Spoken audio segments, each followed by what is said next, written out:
तो आपकी तवज्जो सिर्फ बुक के ऊपर है, पढ़ने के ऊपर है, तो इसको हम कहेंगे कि आपकी कंसंट्रेशन है। एक आम सा लफ्ज़ है, ठीक है। 99 क्वेश्चन है, flexibility involves the range of motion during movement of muscle around a joint. अच्छा जी, फ्लेक्सिबिलिटी दो तरह से होती है कि आप अपनी जॉइंट्स को हरकत करते हुए उनके ऊपर दबाव डालें, ज़ोर डालें।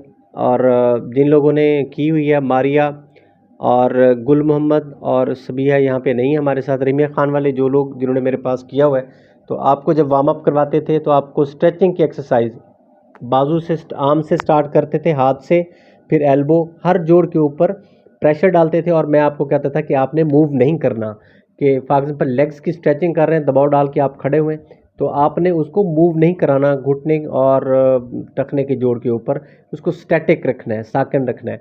तो बिगनर्स के लिए जो स्ट्रेचिंग की एक्सरसाइजेज हैं, क्योंकि उनके मसल अभी अडॉप्ट नहीं हुए होते, इतनी फिटनेस अच्छी नहीं होती, तो उनको इंजरी के चांसेस होते हैं कि अगर वो मूव करवाते रहें अपने बॉडी पार्ट्स को। तो ये स्ट्रेचिंग स्टैटिक कहलाती है, साकिन। और जो अच्छे या एलीट क्लास के या ट्रेंड एथलीट होते हैं, जिनको इतना फ़र्क नहीं पड़ता, उनका बॉडी अडाप्ट होता है, तो वो मूव करते हुए भी, अपने मसल्स को मूव करवाते हुए भी मसल्स के ऊपर दबाव डालते हैं, तो उसको हम कहते हैं डायनामिक स्ट्रेचिंग। तो दोनों हो गए, डायनामिक और स्टैटिक स्ट्रेचिंग। 100 क्वेश्चन तक हो गए। 101 क्वेश्चन है, the ability to perform movement with large amplitude. अच्छा, सबसे पहले तो एम्पलीट्यूड मैं आपको बता दूं, बचपन में या अब भी पार्क्स वगैरह में जब आप लोग गए होंगे कभी, तो झूले लेते हैं, ठीक है। जो पींग वाला झूला नहीं होता, दो रस्सियों वाला, जिसके ऊपर सिर्फ एक ही बैठ के आगे पीछे स्विंग करते हैं, आप सबने आई थिंक लिया होगा। जी सर। जी, तो बचपन में हमारे तो इधर घर के पास स्कूल और घरों में दरख्त है, तो वहाँ पे जनाब वो झूले बांध के, तो फुल पहले होता था स्लो स्लो, फिर आप लंबे लंबे झूले लेने लग जाते हैं। अच्छा, इसको कहते हैं एम्पलीट्यूड। जो आपका स्विंग की एक लिमिट है ना, कि एक इंतहा से लेके दूसरे इंतहा तक, इसको कहते हैं एम्पलीट्यूड। तो हमारे जो जॉइंट्स हैं ना, उनकी भी एक ख़ास लिमिट होती है कि कहाँ तक उनका एम्पलीट्यूड है, कहाँ तक वो जा सकते हैं, मूव कर सकते हैं, ठीक है। ये सिर्फ एम्पलीट्यूड बताना था, इसलिए झूले की एग्जांपल आपको दी।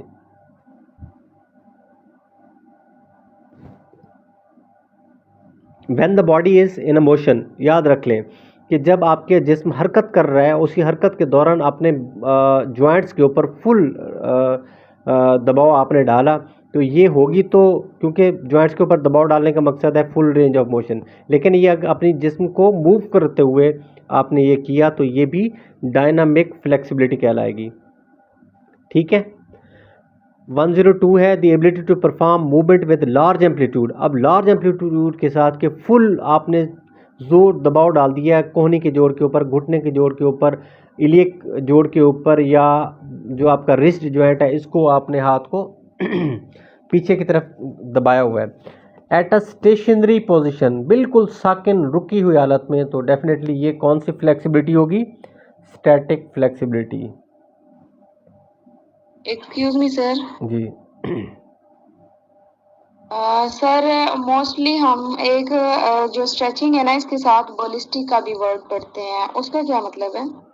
बैलिस्टिक हम कहते हैं तेज़ी के साथ, धमाका खेज, जैसे कि बॉक्सर्स वगैरह हैं या मार्शल आर्ट्स के प्लेयर हैं, जिमनास्ट हैं, उनकी फ्लेक्सिबिलिटी तेज़ी के साथ उन्होंने अपने जॉइंट्स के ऊपर प्रेशर डालना है, तेज़ी के साथ, स्पीड के साथ, ठीक है। तो वो डायनामिक के साथ साथ बैलिस्टिक फ्लेक्सिबिलिटी होगा, धमाका खेज उसको आप कह सकते हैं। यानी सर डायनामिक का दूसरा नाम होगा प्लास्टिक? नहीं, डायनामिक्स आप कह लें कि जी स्लो है। अच्छा, इसकी एग्जांपल मैं आपको बताता हूँ कि सबसे पहले अपना बाजू एक सामने करें और उसको आप स्ट्रेचिंग करें, दूसरे हाथ से पकड़ें और हाथ को रोकें, ठीक है, एक जगह पे फिक्स कर दें, तमाम बच्चे करें। ये आपका होगा स्ट्रेचिंग, कौन सी होगी? Static stretching. अब जो हाथ आपने पीछे की तरफ खींचा हुआ है ना, आपने बाजू को सीधा किया हुआ है और हाथ को नीचे करके दूसरे हाथ से आप उसको आगे पीछे मूव करवा रहे हैं, ठीक है, ये है जी डायनामिक स्ट्रेचिंग। और उसी पोजीशन में रख के हाथ को तेज़ी के साथ झटके के साथ आपने फुल दबाया नीचे की जानिब। तो ये हमारे लिए तो बहुत ज़्यादा रिस्की होता है, लेकिन जो ट्रेंड एथलीट है या जिनकी गेम्स ऐसी होती हैं, जूडो, बॉक्सिंग, रेसलिंग, ठीक है, तो जिन्होंने तेज़ी के साथ मूव कराना होता है, वो आपकी बैलिस्टिक स्ट्रेचिंग या बैलिस्टिक फ्लेक्सिबिलिटी कहलाती है। क्लियर है? यस सर जी। Yes sir.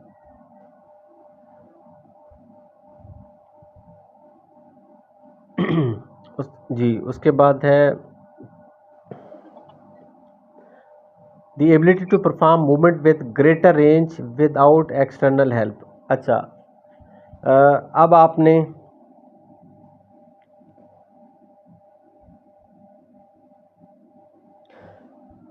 अच्छा, क्योंकि ग्रेटर रेंज, जहाँ पे रेंज ऑफ मोशन या ग्रेटर एम्पलीट्यूड, ये वो, इसका मतलब है कि आपके जॉइंट्स के ऊपर बात हो रही है, फ्लेक्सिबिलिटी की बात हो रही है। ठीक है, फ्लेक्सिबिलिटी की बात तो हो रही है, लेकिन वो कहते हैं कि बगैर किसी एक्सटर्नल हेल्प के आप अपने मसल्स के ऊपर स्ट्रेचिंग लगा रहे हैं, तो ये वाली जो फ्लेक्सिबिलिटी होगी एक्टिव होगी। ठीक है, और दूसरी एक और होगी, अगर किसी की मदद के तहत आप वो कर रहे होते हैं, तो वो होगी पैसिव फ्लेक्सिबिलिटी। ठीक है, अच्छा, यहाँ पे ज़रा कॉपी पेन को साथ रख के लिख लें। एग्ज़ाम्पल, फॉर एग्ज़ाम्पल लेग्स की स्ट्रेचिंग कर रहे हैं, और आपने अक्सर देखा होगा खिलाड़ियों का थोड़ा सा जैसे एक क्रिकेट का सीज़न चल रहा है, तो क्रिकेट से रिलेटेड एग्जांपल देते हैं कि एक खिलाड़ी भागता हुआ जैसे ही बैटिंग करने के लिए आता है, तो वो अपने बाजू को, लेग्स को स्ट्रेच करने की कोशिश कर रहा होता है। ठीक है, और इस दौरान कोई एक्सटर्नल उसको फोर्स या एक्सटर्नल हेल्प नहीं मिल रही होती। ठीक है, तो ये एक्टिव, फॉर एग्जांपल वो लेग्स को ऊपर उठा के स्ट्रेचिंग कर रहा है अपने बाजू के साथ। ठीक है जी, वो चेस्ट के साथ लगा लेता है, अपने एब्डोमेन के साथ लेग्स को, घुटने को लगा लेता है, या बैक साइड पे हिप्स के साथ वो लगा लेता है। तो ये वो खुद अपनी मदद आपके तहत कर रहा है बगैर किसी एक्सटर्नल असिस्टेंट के, तो ये कहलाएगा जी एक्टिव स्ट्रेचिंग। लेकिन सामने एक छोटा सा स्टूल पड़ा हुआ है, तो वो प्लेयर सामने लेग रख के उसके ऊपर स्ट्रेचिंग कर रहा है, तो इस दौरान काफ़ी उसको मदद मिल रही है उस स्टूल से, उस टेबल से जिसके ऊपर उसने लेग रख के उसके ऊपर प्रेशर डाल रहा है। तो ये स्ट्रेचिंग तो हो रही है, लेकिन थोड़ी सी सुस्त है, पैसिव है। ठीक है, लेकिन अक्सर आपने देखा होगा कि स्ट्रेचिंग की एक तीसरी किस्म ये भी है, PNF स्ट्रेचिंग। इसको लिख लें आप, शायद यहाँ पे नहीं है, आगे आएगी, तो वो थोड़ा सा आपको जानना ज़रूरी है। PNF प्रोप्रियोसेप्टिव न्यूरोमस्कुलर फॉल्टेशन या फैसिलिटेशन भी कहते हैं, फॉलिटेशन है वैसे वो, प्रोप्रियोसेप्टिव न्यूरोमस्कुलर फॉलिटेशन, PNF। और किसी भी आपका हेल्पर, कोच, फिजियो, मालशी, कोई भी आपका एक असिस्टेंट बंदा ऐसा है जो आके इंजरी के वक्त, अक्सर आपने देखा होगा कि फिजियो भागता हुआ आता है और खिलाड़ी नीचे गिरा पड़ा है, तो उसकी फ़ौरन बाजू को दबाना शुरू कर देता है, कमर को दबाना शुरू कर देता है, लेग्स के ऊपर प्रेशर डालना शुरू कर देता है, यानी कि वो उस आर्म्स, बाजू और लेग्स, और मतलब जो भी बड़े बड़े हमारे मसल्स हैं, उनकी स्ट्रेचिंग स्टार्ट कर देता है। तो एक एक्सटर्नल पर्सन है, वो आके आपकी बॉडी की स्ट्रेचिंग कर रहा है, तो इस तरह की जो स्ट्रेचिंग हो रही है उसको कहते हैं PNF, प्रोप्रियोसेप्टिव न्यूरोमस्कुलर फॉलिटेशन। लिख लिया? प्रॉपर प्रोप्रियोसेप्टिव, PNF आपने नाम सुना होगा, प्रोप्रियोसेप्टिव न्यूरोमस्कुलर फॉलिटेशन।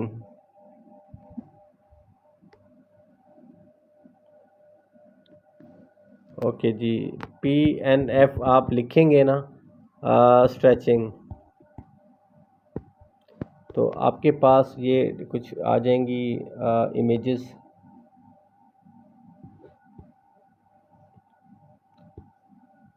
तो वो आप देख सकते हैं।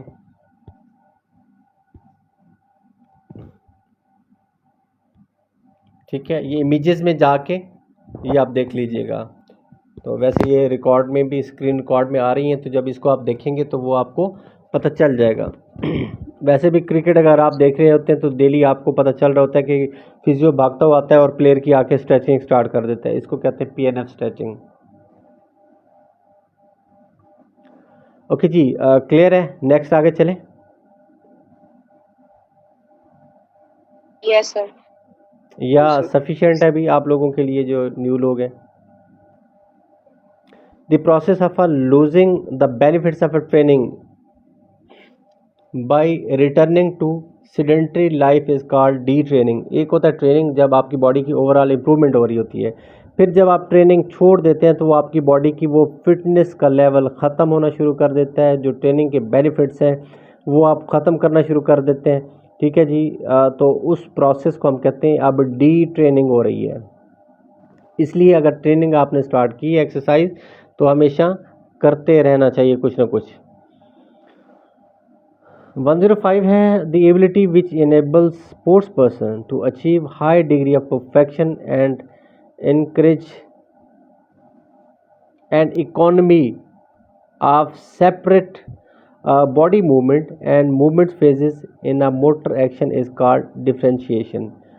मुख्तलिफ फ़र्क हैं कि हर बंदे का अपना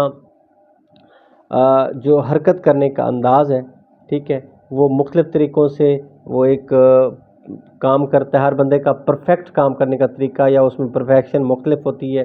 economy of separate body movement, और उसकी बॉडी की मूवमेंट भी अलग अलग होती हैं, और मूवमेंट के जो फेज़ हैं मोटर टास्क वाले, हरकत वाले, वो भी अलग अलग होते हैं, सेपरेट होते हैं। तो हर बंदा दूसरे से इंडिविजुअल डिफरेंसेस रखता है। इस खसूसियत को हम कहते हैं डिफ्रेंशिएशन। ठीक है। 106 है एबिलिटी ऑफ ये बड़े आराम छोटे छोटे सवाल हैं, कॉमन से हैं। ये 4-5 सवाल ऐसे हैं जो इतने ज़्यादा इनके आने के चांसेस नहीं हैं, लेकिन हमने पढ़ना है, रिस्क नहीं लेना है। कोई इतने ख़ास नहीं है, इसलिए बस सर डिसेंसी लाइफ इसकी मतलब क्या होता है सर? डिफ्रेंशिएशन,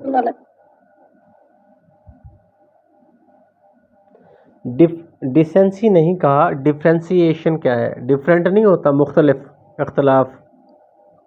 सर नहीं ऊपर वाला सेडेंटरी लाइफ।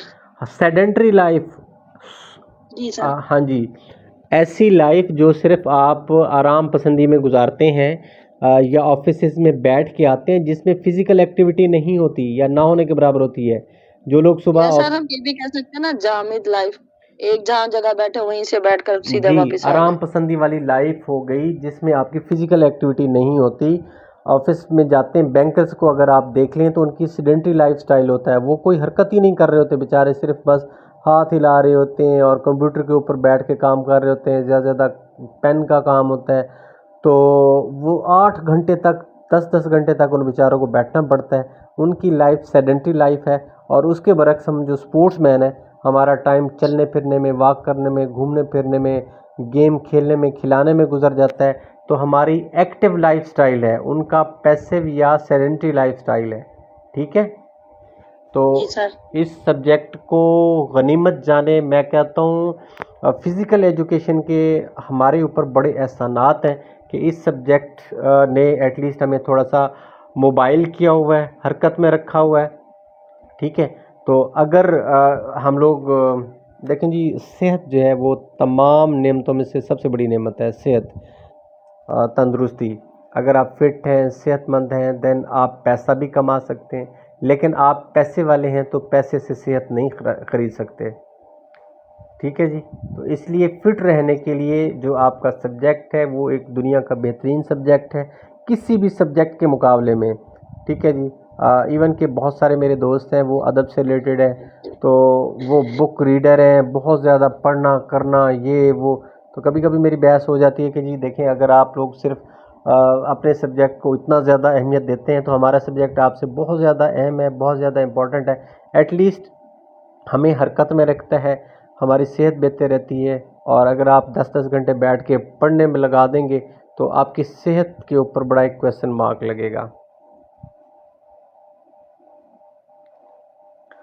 ओके जी, 106 क्वेश्चन, इसके ऊपर आपने थोड़ा सा गौर करना है। एक एक कीवर्ड होगा और मैंने यहाँ पे थोड़ा सा हाईलाइट किए हुए हैं वो कीवर्ड।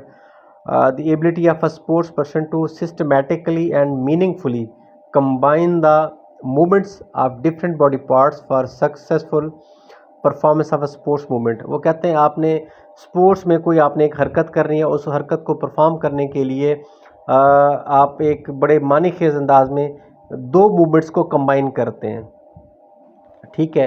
तो दो हरकत इकट्ठी करते हैं, कंबाइन करके करते हैं, तो ऐसी हरकत को हम कहते हैं कम्बिनेटरी मूवमेंट्स। फॉर एग्जांपल आप ट्रिपल जंप करते हैं, क्या करते हैं? Triple jump, hop step and jump या सहज जंप भी इसको कहते हैं। तो उसमें कौन सी मूवमेंट हो रही है? देखिए जी, रनिंग करना एक मूवमेंट, हॉपिंग करना दूसरी मूवमेंट, जंप करना तीसरी मूवमेंट, ठीक है। तो हॉप स्टेप और जंप करने के लिए आप बहुत सारी मूवमेंट को इकट्ठा मिला के करते हैं, उसमें हॉप भी कर रहे हैं, जंप भी कर रहे हैं और रनिंग भी कर रहे हैं। तो तीन अलग अलग किस्म की ये मूवमेंट्स हैं, कंबाइन कर रहे हैं। तो इस ट्रिपल जंप के इवेंट को हम कहेंगे कि ये कम्बिनेटरी मूवमेंट की एक बेहतरीन एग्जांपल है। Clear? How heavily an exercise is performed is called, ठीक है जी। वो कहते हैं कितनी हैवीली आपने एक्सरसाइज परफॉर्म की है, तो इसको आप कहेंगे जी इंटेंसिटी, ठीक है। अच्छा, और इंटेंसिटी जो लोड है ना, वो आपकी इंटेंसिटी बढ़ाने से भी लोड बढ़ जाएगा, फ्रीक्वेंसी बढ़ाने से भी लोड बढ़ जाएगा और वॉल्यूम के ज़रिए भी लोड को बढ़ाया जा सकता है, ठीक है। इंटेंसिटी क्या है कि आप भारी काम करें तो ट्रेनिंग लोड बढ़ जाएगा। फ्रीक्वेंसी क्या है कि आप रेपिटेशन ज़्यादा कर लें अपने काम की, देन ट्रेनिंग लोड बढ़ जाएगा। और वॉल्यूम क्या है कि आप ज़्यादा से ज़्यादा टाइम में अपनी फ्रीक्वेंसी और इंटेंसिटी को बढ़ा लें, ठीक है। और ज़्यादा वक्त में आप काम करेंगे तो वो भी वॉल्यूम आपका, या मुख्तलिफ एक्टिविटीज़ कर लें, एक एक्टिविटी की बजाय बहुत सारी एक्सरसाइज, बहुत सारी एक्टिविटी करें तो आपकी एक्टिविटी का वॉल्यूम बढ़ जाएगा, ठीक है। इसको हम कहते हैं कि लोड। समझ आ गई बात ना? लोड कितने तरीके से बढ़ाया जा सकता है? सर वॉल्यूम क्या आता है? वॉल्यूम हम कहते हैं ना कि हुजूम, एक्सरसाइज का हुजूम। आपकी अलमारी में एक शेल्फ है, उस पर एक बुक पड़ी हुई है, तो उसका वॉल्यूम क्या होगा? बहुत थोड़ा है। उसमें आप बहुत सारी किताबें भर देते हैं तो उस शेल्फ के अंदर बुक्स का वॉल्यूम बढ़ जाएगा। इसी तरह एक एक्सरसाइज करते हैं तो वो उसका वॉल्यूम बहुत कम होगा। एक्सरसाइज बहुत ज़्यादा कर लेते हैं तो आप कहेंगे कि जी ट्रेनिंग का वॉल्यूम बढ़ गया, और वॉल्यूम बढ़ाने से भी ट्रेनिंग लोड बढ़ता है। नेक्स्ट क्वेश्चन है, total work perform during training per workout week और session is refer to volume, ठीक है। ये वॉल्यूम का इसका ऑप्शन होगा कि आपका जो कुल काम है, जो एक ट्रेनिंग सेशन के दौरान या एक वर्कआउट के दौरान आपने किया, एक सीज़न के दौरान आपने किया, तो वो क्या कहलाएगा? आपका काम करने का वॉल्यूम कहलाएगा, ठीक है जी। 108 का ऑप्शन है वॉल्यूम। और 109 number of time per week. अब नंबर की बात हो रही है, रिपीटिशन की बात हो रही है कि एक दिन में, एक हफ्ते में, एक सीज़न में कोई एक स्पोर्ट्समैन कितनी ट्रेनिंग करता है, उस ट्रेनिंग की तादाद कितनी होगी, तो ये क्या कहलाएगा? फ्रीक्वेंसी कहलाएगा, ठीक है जी। द अमाउंट ऑफ वेट या resistance an athlete is using during exercise. किसी भी एक्सरसाइज के दौरान कोई एक एथलीट है जो उस वज़न की मिकदार उठा रहा है, exercise execution is refer to, जो वो काम कर रहा है या वो एक्सरसाइज एग्जीक्यूट कर रहा है, लगा रहा है, तो उस दौरान अमाउंट ऑफ वेट क्या होगा? वो इंटेंसिटी कहलाएगा, ओके। अमाउंट ऑफ लोड या अमाउंट ऑफ वेट क्या कहलाता है? इंटेंसिटी। सर लोड नहीं आएगा? सर लोड आएगा, इसका लोड है सर 110 का। Okay okay okay okay okay. Amount of weight, अच्छा लोड आपको बताया था कि इंटेंसिटी, फ्रीक्वेंसी और वॉल्यूम से बढ़ाया जाता है, तीनों से। अच्छा तो ठीक है जी। अमाउंट ऑफ वेट, हाँ इंटेंसिटी। जो अमाउंट ऑफ वेट है ना, ये एक्चुअली ये इंटेंसिटी है। तो इंटेंसिटी एक एथलीट बढ़ा रहा है एक्सरसाइज के दौरान, तो वो ट्रेनिंग लोड में आएगा। ठीक है जी, थैंक यू भाई। 111 A systematic way of increasing the weight from one set to next is called weight progression। अच्छा जी, कि एक सेट क्या है, सबसे पहले रेपिटेशन का और फिर सेट भी देख लें। फॉर एग्जांपल भी आपने एक वज़न उठाया एक दफ़ा फुल रेंज ऑफ मोशन के साथ, यानी कि डंबल उठा के आपने बाजू को कांटेक्ट किया एल्बो जॉइंट के ऊपर और सीधा कर दिया, ये आपका 1 RM होगा। एक रेपिटेशन ऑफ मूवमेंट हो गया। ठीक है, एक रेपिटेशन आपकी हो गई। और एक सेट में लिख लें, एक दफ़ा कोई काम आप करेंगे ना तो वो आपका 1 RM होगा, 1 रेपिटेशन ऑफ मूवमेंट होगा। और उसी को आप 10 दफ़ा करेंगे तो वो कहलाएगा एक सेट। और किसी भी एक्सरसाइज के 3 सेट लगाए जाते हैं।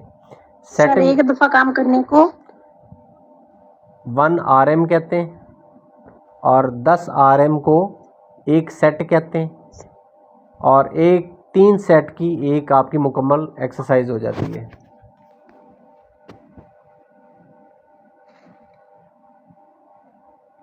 फॉर एग्जांपल मैं मिसाल दे रहा हूँ कि आपने पुशअप लगाने, एक पुशअप लगाया वो आपका 1 RM कहलाएगा, और 10 पुशअप लगाएंगे तो आपका एक सेट होगा। 2 मिनट के वक्फे के बाद फिर आपने 10 पुशअप लगाया तो दूसरा सेट, फिर 2 मिनट के वक्फे के बाद फिर आपने 10 पुशअप लगाया तो वो तीसरा सेट। तो पुशअप की एक एक्सरसाइज आपकी कंप्लीट हो गई, यानी कि एक कंप्लीट एक्सरसाइज में, स्ट्रेंथ की एक्सरसाइज में 3 सेट होते हैं, और हर सेट में कितनी रेपिटेशन होती हैं? 10-10। बात समझ आ रही है ना? ये एक एक्सरसाइज का असूल है। सर एक दफा फिर बता दें। आपने कोई भी एक दफ़ा काम किया वो एक रेपिटेशन होगा, एक दफ़ा आपने दोहराया, दोबारा नहीं दोहराया। ठीक है, उसको कहेंगे 1 RM। अगर वही काम आपने 10 दफ़ा किया तो वो आपका एक सेट कहलाएगा। ठीक है, और उसी तरह 10-10 रेपिटेशन वाले आपने 3 सेट लगाने हैं, तो वो आपकी एक्सरसाइज कंप्लीट हो जाएगी स्ट्रेंथ की ख़ास तौर पे। बात समझ में आ गई अब? जी सर।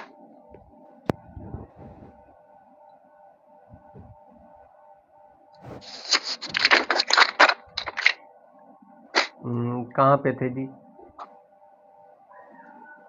अच्छा हाँ, वो जी सेट पे वो कहते हैं कि एक दफ़ा आपने जो वज़न उठाया आपने एक सेट के दौरान, यानी कि 10 एक्सरसाइज के दौरान, वो आपका एक सेट था। और अगले सेट में आपने फॉर एग्ज़ाम्पल आपने 5 किलोग्राम वाला वज़न उठाया और 10 दफ़ा उसको उठा के उसकी एक्सरसाइज की आपने बाजू के ज़रिए। ठीक है जी, बाइसेप और ट्राइसेप की एक्सरसाइज हो गई। अच्छा, ये आपका एक सेट पूरा हो गया। 2 मिनट वक्फा करेंगे, उसके बाद फिर जनाब आप पहले 5 किलो उठाया था, अब आप क्या करेंगे? 7 किलो वाला डंबल उठाएंगे और उसकी एक्सरसाइज करेंगे, एक सेट लगाएंगे। ठीक है, फिर तीसरी दफ़ा जब आपने सेट लगाना है एक्सरसाइज का, 10 एक्सरसाइजिंग करनी है, 10 रेपिटेशन करनी है, तो फिर वज़न आपने फिर बढ़ा दिया, 10 किलोग्राम कर लिया। ठीक है, 10 किलोग्राम का आपने डंबल उठाया और 10 उसकी रेपिटेशन लगाई, यानी कि 10 रेपिटेशन इज इक्वल टू एक सेट, 1 सेट। तो ठीक है, तो इसी तरह 3 सेट आपके मुकम्मल हो गए। पहले सेट में वज़न आपका 50%, दूसरे सेट में वज़न आपका 70% या 75% वैसे होता है, और तीसरे में 100% आपने वज़न उठा लिया। ठीक है जी, ये 2 तरीके होते हैं कि या तो पहले आप जितना आपने वज़न उठाना है वो पहले 100% उठाएं पहले सेट में, दूसरे सेट में 75%, तीसरे सेट में 50%। यानी कि पहले आपने 10 किलो वाला डंबल उठाया, आप 10 रेपिटेशन ली, यानी कि एक सेट लगाया। फिर थोड़ी देर बाद आपने 7.5 किलो वाला डंबल उठाया और उसका एक सेट लगाया। फिर थोड़ी देर बाद आपने 5 किलो वाला डंबल उठाया और उसका एक सेट लगाया। ठीक है, ये रिवर्स हो रहा है, वेट आप कम करते जा रहे हैं हर सेट में। दूसरा तरीका ये होता है कि आप पहले 5 किलोग्राम वाला वज़न उठाएं और उसका एक सेट लगाएं, फिर अगली दफ़ा अगले सेट में वज़न आपने बढ़ा देना है, 7.5 किलो कर लेना है, उसके एक सेट लगाना है, और फिर फाइनली तीसरा सेट जब आपने लगाना है तो उसमें आपने 10 किलोग्राम वज़न उठाना है। एक मिसाल दे रहा हूँ मैं आपको, ठीक है। तो वो 10 किलोग्राम मैक्सिमम आपने उठाना है, तो वो आपका 100% है। ये दो तरीके हैं ट्रेनिंग के, स्ट्रेंथ ट्रेनिंग के। एक का नाम है ऑक्सफोर्ड सिस्टम और एक का नाम है डिलॉरम सिस्टम। ऑक्सफोर्ड सिस्टम और डिलॉरम सिस्टम ये लिख लें।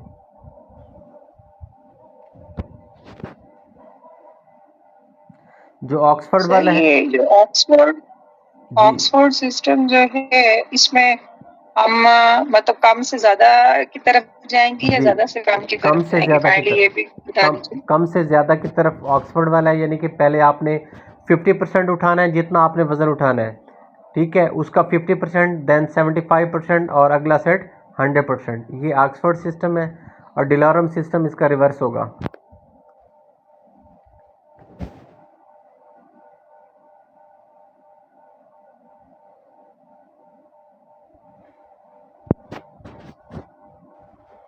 लिख लिया जी। सर ऑक्सफोर्ड में कितने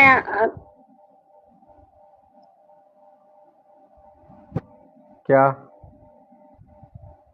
सर ऑक्सफोर्ड सिस्टम में कितना वेट होता है स्टार्ट में?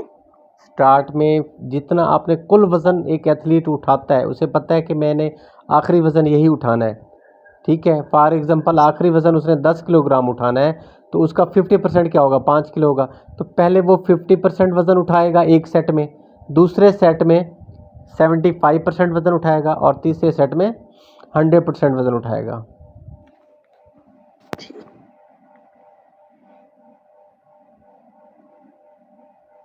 सर ये वेट लिफ्टिंग के मेथड है। हाँ जी, स्ट्रेंथ ट्रेनिंग होती क्या है? वेट ट्रेनिंग का दूसरा नाम है, रेजिस्टेंस ट्रेनिंग का दूसरा नाम है, ठीक है। स्ट्रेंथ ट्रेनिंग तो वो वेट के ज़रिए ही की जाती है, या तो अपनी बॉडी का वेट इस्तेमाल करेंगे या एक्सटर्नल वेट इस्तेमाल करेंगे। बॉडी का वेट इस्तेमाल करते हुए स्ट्रेंथ ट्रेनिंग कैसे की जाती है कि या आप पुशअप करेंगे, पुलअप करेंगे, सिटअप करेंगे, चिनअप करेंगे, स्क्वाट करेंगे, ठीक है, बैठकें लगाएंगे। तो अपनी जिस्म का वज़न अपने मसल के ऊपर लगाना है आपने। और जो आइसोलेटेड वेट है वो क्या है कि आप जिम में चले जाएं, वहाँ पे डंबल उठाएं, बारबेल उठाएं, ठीक है जी, और बहुत सारी मशीनों के ज़रिए एक्सरसाइज आप करें, वेट मशीनों के ज़रिए बेंच प्रेस करें, तो वो होगा आपका एक्सटर्नल वेट के ज़रिए। अच्छा जी, 112 क्वेश्चन है, group of repetition of an exercise movement done consecutively is called. वो कहते हैं जी कि एक्सरसाइज का वो ग्रुप या एक्टिविटीज़ का वो ग्रुप जो कि मुसलसल तसलसल के साथ किया जाता है, रेपिटेशन के साथ किया जाता है, उसको हम कहते हैं सेट।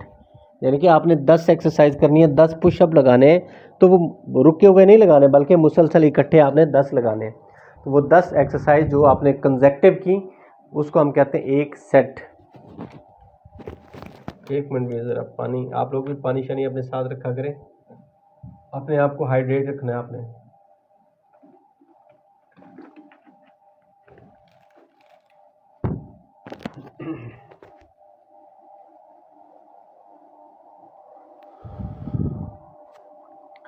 वन 13 है, ओवरलोड क्या है?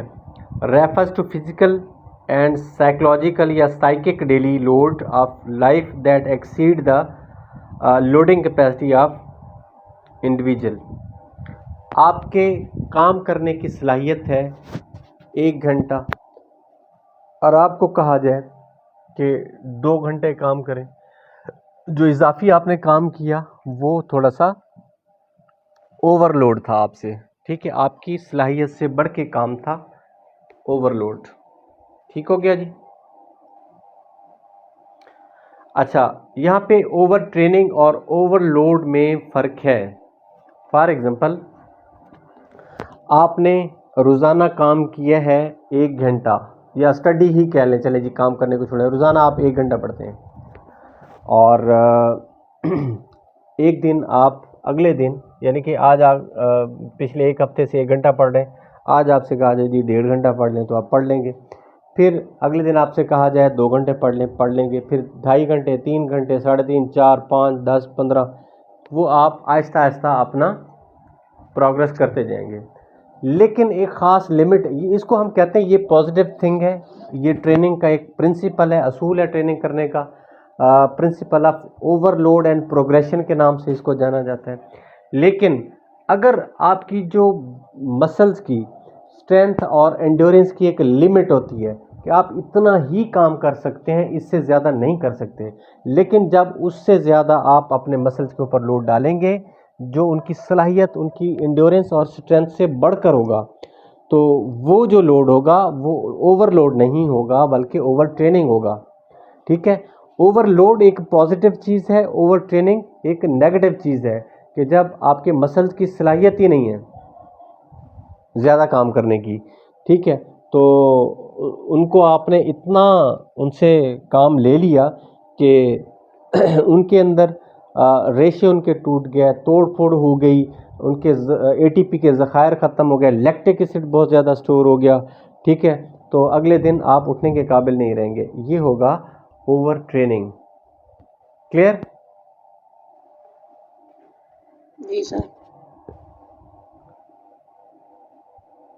अच्छा जी, 115 है, volume refer to total quantity of training. Training की जितनी आपने मिकदार की ली है ना, कितनी मिकदार में आपने ट्रेनिंग ली है, उसको हम कहते हैं ये वॉल्यूम है। इंटेंसिटी इंडिकेट क्वालिटी, और इंटेंसिटी क्या, शिद्दत। ठीक है, कि कितना आपने सख्त काम किया है। सर ऊपर वाला उसको क्वालिटी नहीं कहते, volume the refer to the total of the training. Total क्या काउंटिंग में होता है ना, 1 2 3 4 5 6 7 8 9 10, ये क्वांटिटी है, नंबरिंग है। टोटल जब आप करेंगे तो टोटल का वर्ड क्या है, कितने पैसे, कितने काम, कितने घंटे, समझ आ गई बात, वो क्वांटिटी है। और क्वालिटी क्या है, बड़ा सख्त काम किया, बड़ा आहिस्ता काम किया, बड़ा स्लो काम किया। तो ये अल्फाज में जब हम कुछ कह रहे हैं, ये क्वालिटी बयान कर रहे हैं, ये ठीक है, ये क्वालिटी है और दूसरा क्वांटिटी होगा। थोड़ा सा इन चीज़ों के ऊपर फोकस करेंगे ना तो बड़ा आसान होता जाएगा आपके लिए। ओके जी, bounding is describe take off and landing movement from one leg on to the other leg. अच्छा जी, बाउंडिंग क्या है कि आप टेक ऑफ कहते हैं जैसे ही आप ज़मीन को छोड़ते हैं, जैसे जहाज़ ज़मीन को छोड़ के हवा की तरफ जाता है, उसे कहते हैं टेक ऑफ करना।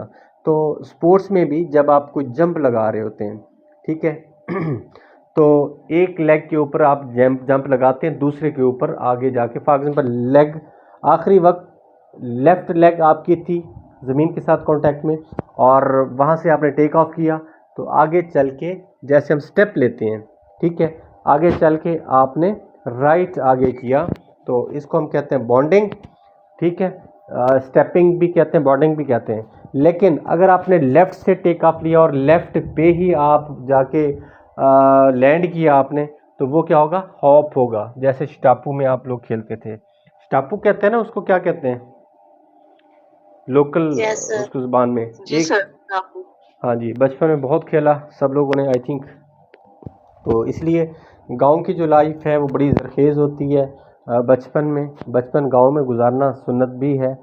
तो एक सेहतमंद माहौल में बचपन में ही आपका जो एक joints, bones, muscles, each and everything, heart, हर एक चीज़ बड़ी एक तो खालिश चीज़ होती है, हवा साफ़ सुथरी होती है, दूसरा एक्टिविटी ज़्यादा आप करते हैं, तो वो गर्मी, सर्दी, धूप, इन चीज़ों की सख्ती बर्दाश्त करके जब बंदा बड़ा होता है तो वो इन चीज़ों का आदी हो चुका होता है। ये एक लॉजिक था कि अरब में बच्चों को देहात में भेज दिया जाता था और कई साल तक वो गांव की ज़िंदगी गुजारते थे और फिर उनको बड़े शहरों में लेके आया जाता था।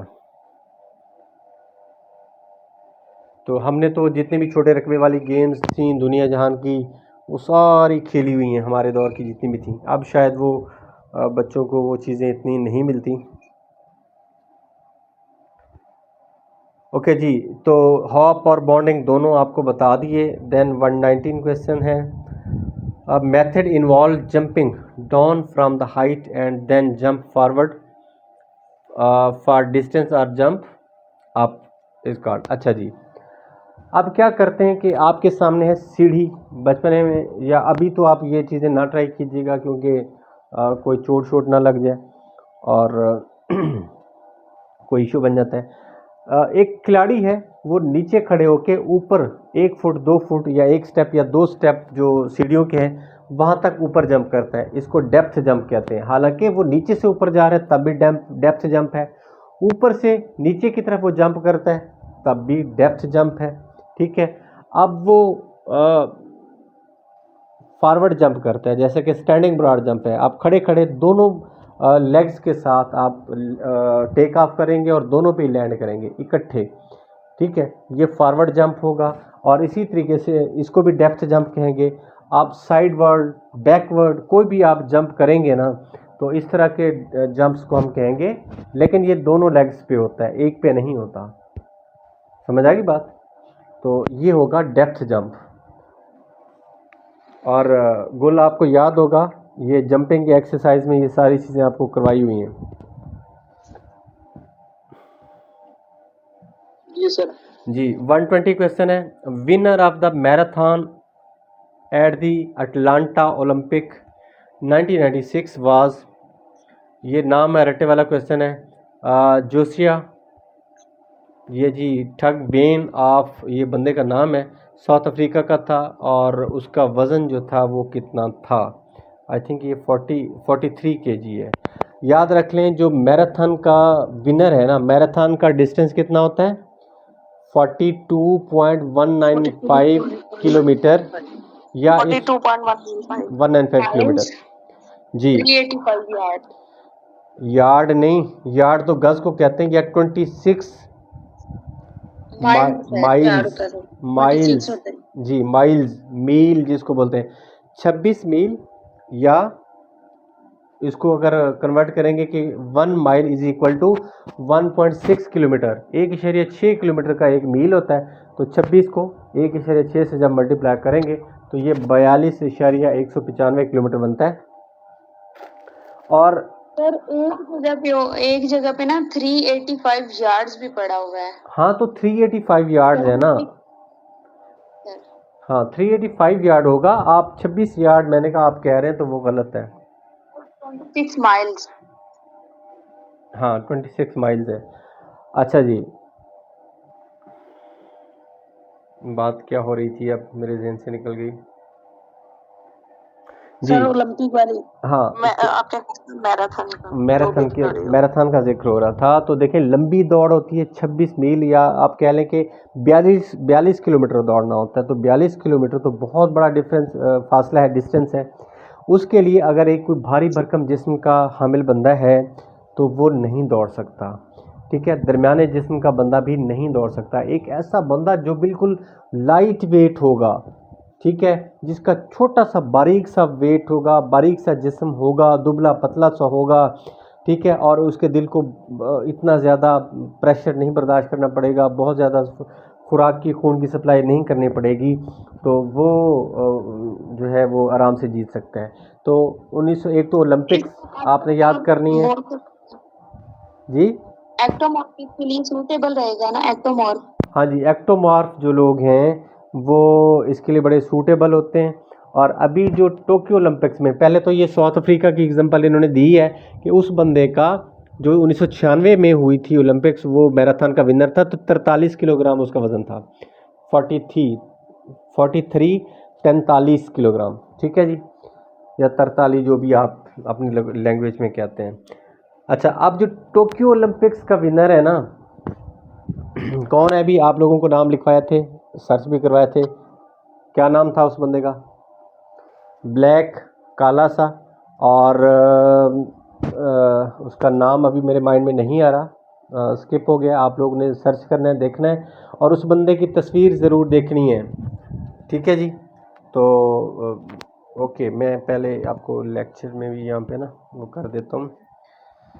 विनर ऑफ मैराथन, ये आप लिखेंगे टोक्यो ओलंपिक्स 2022, तो ये आ जाएगा जी आपके पास उस बंदे की तस्वीर और नाम। आप इस बंदे की ना हालत देखें कि ये है क्या।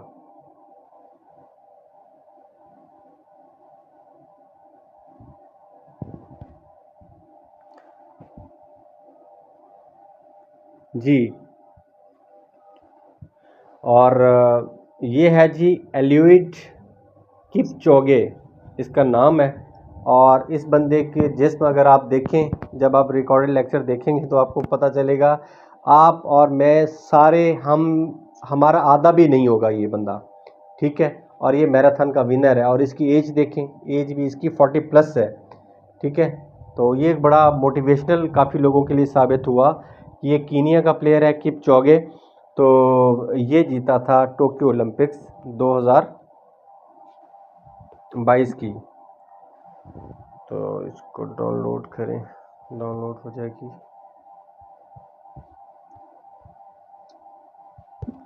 बल्कि इसको मैं आपको स्क्रीनशॉट करके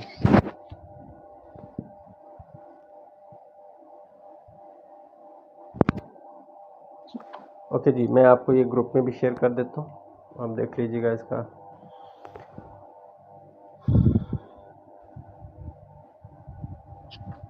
तो उस बंदे का 43 था और ये ऑलमोस्ट, ये जो बंदा है इसका भी वेट बहुत कम होगा। ओके जी, नेक्स्ट आगे चलें या इट्स ओके काफ़ी है? सर काफी है। सर जी बहुत है। ओके जी, ओके।